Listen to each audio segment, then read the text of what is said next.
Ներքին գործերի նախարար Արփինե Սարգսյանը հունվարի 22-ին ընդունել է Հայաստանում Մեծ Բրիտանիայի եւ Հյուսիսային Իռլանդիայի Միացյալ Թագավորության արտակարգ եւ լիազոր դեսպան Ալեքսանդրա Քոուլին։ Կողմերը կարևորել են երկկողմ հարաբերությունների զարգացումը, ընդգծելով նաեւ Երևան-Լոնդոն ուղիղ չվերթների հնարավորությունը որպես մարդկային կապերի ամրապնդման միջոց։ Նախարար Սարգսյանը կարևորել է Հայաստանի եւ Միացյալ Թագավորության միջև հարաբերությունների շարունակական զարգացումը, որի շրջանակում ռազմավարական համագործակցության օրակարգն ընդգրկում է փոխադարձ հետաքրքրություն ներկայացնող առանցքային ուղղություններ։ Դեսպան Ալեքսանդրա Քոուլը համոզմունք է հայտնել, որ երկկողմ կապերն առաջիկա տարիներին կընդլայնվեն ու կզարգանան, նպաստելով գործընկերության ամրապնդմանը։ Հանդիպման ընթացքում քննարկվել են հիբրիդային մարտահրավերների համատեքստում համագործակցությանը վերաբերող հարցեր, առանձնակի ուշադրություն դարձնելով կիբերանվտանգության ուղղությամբ համատեղ գործողությունների հնարավորություններին։ Պայմանավորվածություն է ձեռք բերվել փոխադարձ այցերի կազմակերպման, ինստիտուցիոնալ ու մասնագիտական կարողությունների զարգացման նպատակով փորձի փոխանակման վերաբերյալ։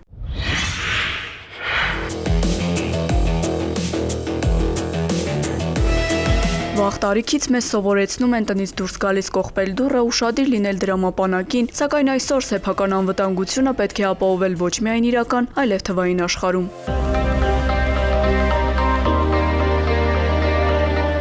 Կիբերտիրույթում խոցելի են բոլորը, անկախ տարիքից ու սեռից։ Այդ համատեքստում ներքին գործերի նախարարությունը կարևորում է թեմայի վերաբերյալ հանրությանը իրազեկելու անհրաժեշտությունը։ Համագործակցելով հանրակրթական դպրոցների հետ նախարարությունը պարբերաբար կազմակերպում է դասընթացներ, հանդիպումներ եւ իրազեկման արշավներ, որոնք նպաստում են մեդիագրագիտությանն ու թվային անվտանգության մակարդակի բարձրացմանը։ Հերթական դասընթացն անցկացվել է Աշտարակ քաղաքի Ներսես Աշտարակեցու անվան դպրոցում։ Քրեական ոստիկանության կիբերհանցավորության դեմ պայքարի վարչության ծառայողները աշակերտներին ներկայացրել են կիբերհանցագործության տեսակները, դրսևորման ժամանակակից տենդենսները, ինչպես նաև թեմային առնչվող մի շարք հարցեր։ Երեխաները բավականին ակտիվ մասնակցություն են ունեցել իրենց հարցադրումներով եւ մենք հնարավորություն ենք ունեցել նաև հասկանալ, թե երեխաները հատկապես որ ուղղվածությամբ ունեն հետաքրքրվածություն եւ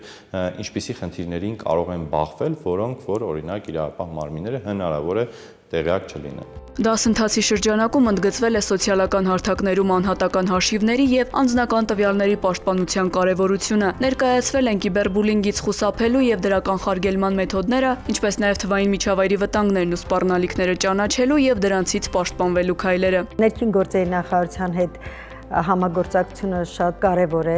քանի որ երիտասարդ սերունդը հիմա շատ արագ կարողանում է ինֆորմացիա ստանալ եւ ինֆորմացիայի աղբյուրները բազմազան են ու հասանելի եւ շատ կարևոր է, որ այդ կրթությունը, այդ գիտելիքը երեխաները ստանան պատկան մարմիններից։ Դասընթացին մասնակցել են նաև ծնողներ։ Նրանց տրամադրվել են գործուն խորհուրդներ, թե ինչպես թվային միջավայրում աջակցեն իրենց երեխաներին, ինչպես պաշտպանեն նրանց անվտանգությունն ու խթանեն երեխա-ծնող իրավապահ համակարգ վստահելի հարաբերությունների ձևավորմանը։ Ծնողական խորհրդի նախագահ Նվեր Սարգսյանի խոսքով դասընթացից ստացած գիտելիքները գործնականում կիրառելու անհրաժեշտություն է առաջացել։ Տղայիս էլեկտրոնային փոստով նամակ եկե, որում խնդրում էր, որ մենք գումար փոխանցեինք հաշվին, եւ նա այդ գումարից մեզ պետք է փոխանցել $1.5 միլիոն։ Առաջարկը շատ գրավիչ էր 15 տարեկան երեխայի համար։ Հետո հիշելով դասընթացը, ասեց, որ բայց կարծում եմ, որ արժի որ մի հատ ստուգենք, տեսնենք արդյոք սա ճիշտ է թե չէ։ Աշակերտները վստահեցնում են, դասընթացը ոչ միայն բարձրացրել է իրազեկվածության ու պաշտպանվածության մակարդակը, այլև խթանել ապագայում նոր գաղափարների գեներացմանը։ Նրանք առաջարկել են հանրության շրջանում կիբերհանցագործության վերաբերյալ գիտելիքների ընդլայնման նպատակով մշակել կրթական նախաձեռնություններ, իրազեկման արշավներ եւ թիմային նախագծեր։ Շեշտը դրվեց ոչ միայն կիբերանվտանգության վրա, այլ հատկապես կիբերհանցագործության, թե ինչպես են հանցագործները գործում, դա ավելի օգնեց, որպեսզի հասկանանք, թե ինչպես պաշտպանվենք։ Չնայած մենք լինելով 21-րդ դարի սերունդ որոշակի չափով տեղեկացված ենք կիբերանվտանգությունից, կիբերհանցագործներից, սակայն նրանց հետ հանդիպման ժամանակ ավելի խորությամբ կարողացանք ուսումնասիրել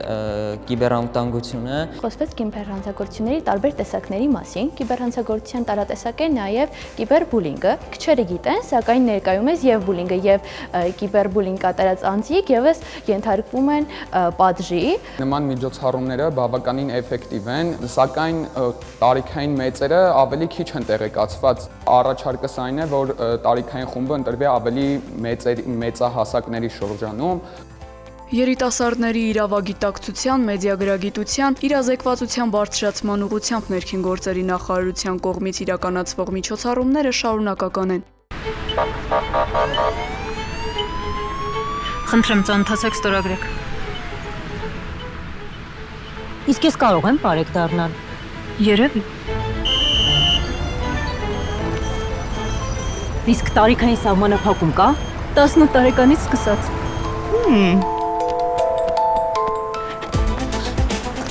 Իսկ ֆիզիկական պատրաստվածությունը կարևոր է։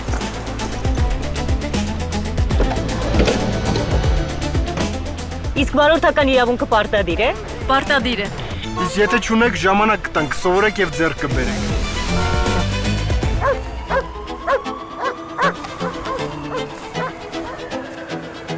Իսկ քաղաքացիությունը պարտադիր է։ Պարտադիր է։ Վստահիր քեզ, միացիր մեզ։ Իսկ ես կարող եմ բարեկ դառնալ։ Երևի։ Հայաստանի Հանրապետության ներքին գործերի նախարարությունը հայտարարում է բարեկային ծառայության ընդունելություն։ Կառավարությունն իրազեկում է։ Կասկածելի անձանց եւ կազմակերպությունների միջոցով մի ստացեք եւ մի փոխանցեք դրամական միջոցներ։ Հարգելի քաղաքացիներ, ներքին գործերի նախարարության ոստիկանությունը հորդորում է դրսևորել առավելագույն զգոնություն, երբ անծանոթ անձինք հորդորում կամ խնդրում են իրականացնել դրամական միջոցների ընդունում եւ փոխանցում։ Ձեռնպահ մնացեք կասկածելի գործունեություն իրականացնող հիմնադրամների կամ կառույցների միջոցով դրամական որևէ փոխանցում ընդունելուց կամ կատարելուց։ Այդպիսի փոխանցումների հետևանքով կարող եք ոչ միայն ֆինանսական կորուստներ ունենալ, այլև ձեր կամքից անկախ դառնալ հանցավոր շղթայի մի մասը։ Եղեք զգոն եւ չեք դառնա զեղծարարության զոհ։